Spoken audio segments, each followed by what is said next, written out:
মৃত বাবা মার নামে কোরবানি করলে শিরক হয়ে যায়। যে ভুলটি করলে এটা অনেকেই জানে না।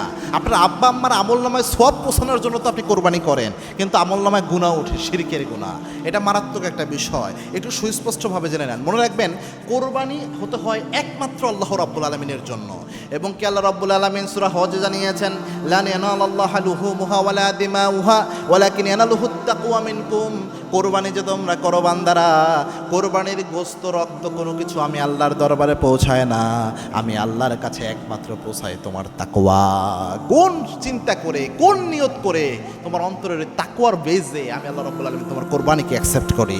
তাকওয়া যার আছে কোরবানি কবুল হয়ে যায়, তাকওয়া নাই, তাকওয়ায় গরমিল আছে, উদ্দেশ্যে সমস্যা, কোরবানি বাতিল হয়ে যায়। আব্বা আম্মার পক্ষ থেকে কোরবানি করার সময় অনেকে একটা মিস্টেক করে, এটা কথার মিস্টেক, বলার ক্ষেত্রে মিস্টেক। মনে রাখবেন, বলার ক্ষেত্রে মিস্টেক হলেও অনেক সময় শিরক হয়।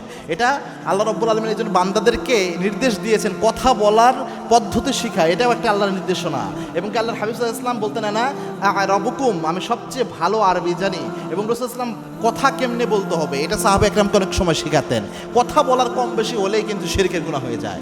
অনেকে কোরবানি করার সময় বলে যে আমার আব্বার নামে কোরবানি করেন, আমার মৃত মায়ের নামে কোরবানি করেন। মনে রাখবেন, কোরবানি হবে একমাত্র কেবলমাত্র আল্লাহর নামে। পৃথিবীর অন্য কারো নামে আপনি কোরবানি দিতে পারবেন না। বাবা মার নামে কোরবানি হয় না, নিজের নামে কোরবানি হয় না, মৃত বাবা মার নামে কোরবানি হয় না, কারো নামে কোরবানি হয় না।